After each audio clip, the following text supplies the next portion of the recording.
Cher here. It's Christmas Eve, and that means after this video, it'll be one more day of the 12 days of anime. So, for today, I wanted to obviously discuss the topic that's obviously more Christmassy than I've talked about in previous videos. And that being the case, I wanted to discuss the latest Love Live All-Stars event story that has occurred. Well, I think it officially started like 2 days ago or something.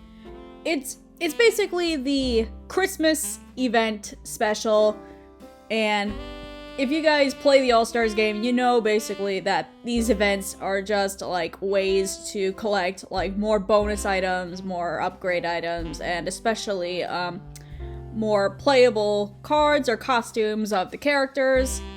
But why would I be talking about this? Like, I've never discussed like All-Stars gameplay before, nor do I plan to. So why the heck would I bother today? Well, it's this event story that this is the first time that we get to see Lanzhu interact with the other characters from the game. And this is her first time interacting with people from Muse and people from Aqua's. So this is basically her first time getting a special event like playable UR card. So when this was announced, of course, people kind of went ballistic because, like, ever since Mia got her first UR card, oh, Lanzhu had to get the next one. And I mean, obviously. So why not? I was not exactly that excited because I think most of you know already how much I really don't like this character, and if I'm going to associate Lanzhu with one of my favorite holidays of all time, it better be good. So basically, the event story, or the story that the event tells about, the side story to the game, is kind of your basic, like, Christmas story of where the message of it all, like, not every one of these event stories needs to have a message, but this one clearly did. It's basically the message of Christmas is not about how much money you put into presents, decorations, or even like the actual party itself. Christmas is about getting together with the people you love, and it's about cherishing the small things. Like the small things that you really don't often think about. And of course the story starts with, from Muse, it's Umi and Rin. From Aqua's, it's Chika and Daya. And from Nijigasaki, it's Shioriko and Lanzhu, which makes perfect sense because the two of them are best friends, and Shioriko is the one to keep Lanzhu in check. And they're all gathered together, and Lanzhu makes this announcement that Christmas is coming, and she wants to have a glamorous, extravagant Christmas party. But of course, Shioriko and the others are like, we can have the party, but we are not forcing you, or we are going to force you to not spend as much money as you want to spend. Because remember, Lanzhu is the crazy rich Asian girl. She's the himedare. Of course, she's going to be the one to want to spend the most money on everything. And she's like, oh, don't worry, I'll do it myself. It'll be all for you guys. But then everyone else is like, that's not the idea of what this party should be, and we are going to force you to basically play only one part in creating this Christmas party, but we're not gonna have you do all the work. And instead of Lanzhu being like all pouty like, oh, I want to do this, she's actually like, awesome, let's do it. So this is the first part that I noticed that Lanzhu actually has a lot more depth than being the manipulative, crazy rich Asian type character. It's like, oh, she's like, oh yeah, because doing it with friends is a lot more fun, which she comes to learn after the Lanzhu arc. And I'm like, finally, at least the game is putting this into place.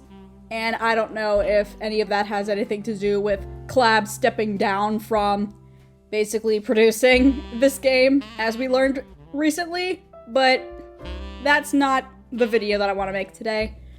So of course, like the rest, like from chapter 2 to chapter 6, it's all about getting ready for the party. Like, you have to buy the presents because they're gonna do, like, white elephant style present giving, where it's like, oh, you're not getting for everyone there, you're just buying one present, and then one person picks the present, and that's the present they're gonna get from the party. And of course, Lanzhu's like, oh, I can just, like, buy you, like, something that you want this year, like, name it, I'll do it. To which Umi and Shioriko again are like, Lanzhu, that's not the point of this party, remember? And of course, you see in chapter 2, this is where they're buying the presents. And I think it seeps into chapter 3. No, I think it's just chapter 2. Lanzhu is basically like, I'm fine with getting just one present for the one person in this gift exchange, because that sounds like fun. But her problem is, because she doesn't know who is going to get the present, she doesn't know what to buy. And that's the part that starts stressing her out. But of course, Daya's like, come on, come with me, let's go see what we can find. And of course, you don't know what the gifts are until the very, very last chapter of the event, which I'm not going to spoil here because that's going to be really important later on down the line. So once they get the presents, they're at Shioriko's house and they're getting ready for the party. They're Rin and Umi, I think, are doing the decorations. They're gonna do the decorations in Shioriko's house. Daya and Chika are responsible for making like Chika's Mikan orange cake, which I've actually had orange flavored cake before. It's delicious. So I would not doubt in my mind. I don't have a doubt in my mind that Chika's cake was delicious.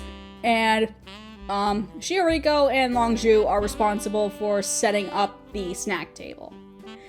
And the interaction between Shioriko and Lanzhu when they're setting up the snack table, it's actually pretty funny and pretty adorable too. Because at one point they take like fried chickens and they're gonna make a like Christmas tree out of like fried chickens.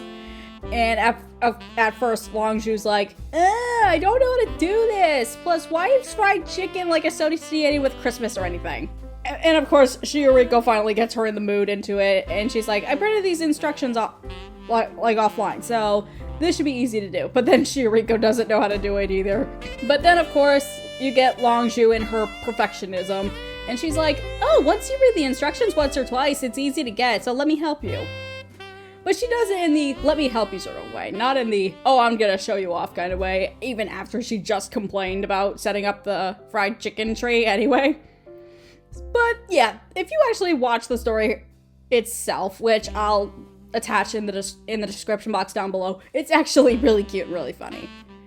And then you get like the rest of the characters setting up for the party, and then you finally get to chapters like I think it's chapter 7, which it's finally the gift exchange.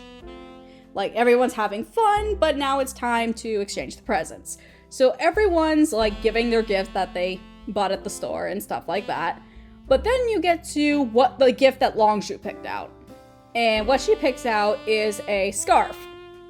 And she thought, oh, this is a scarf that someone bought at like the shopping plaza that they went to.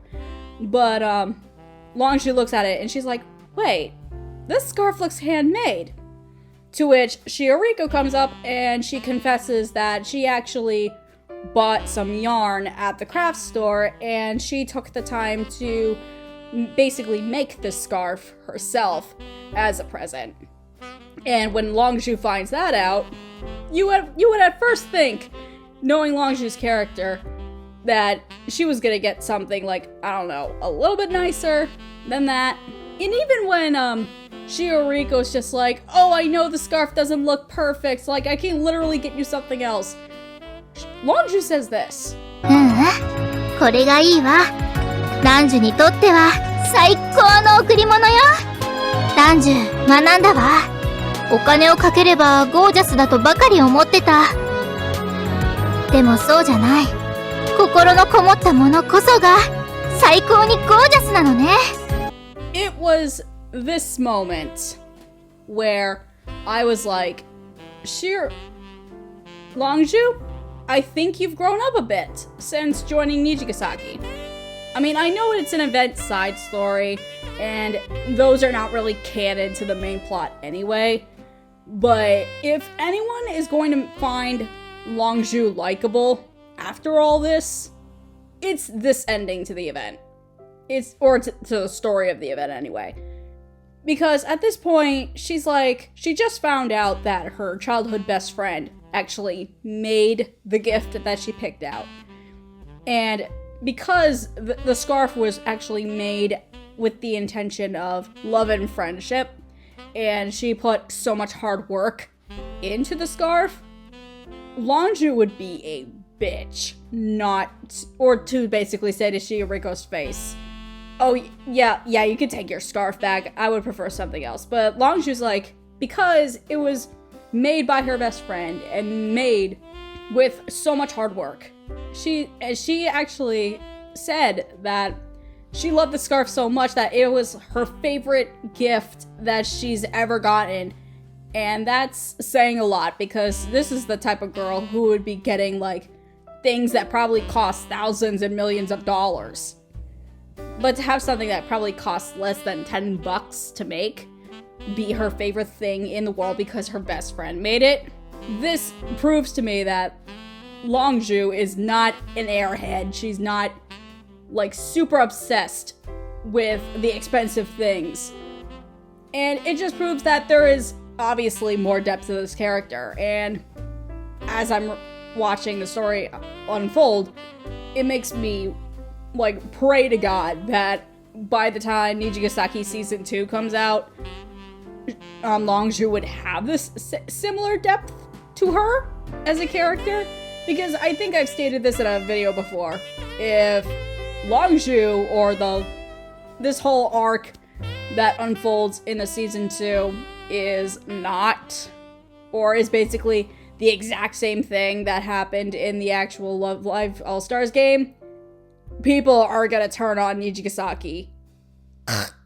Like, no bueno, not good.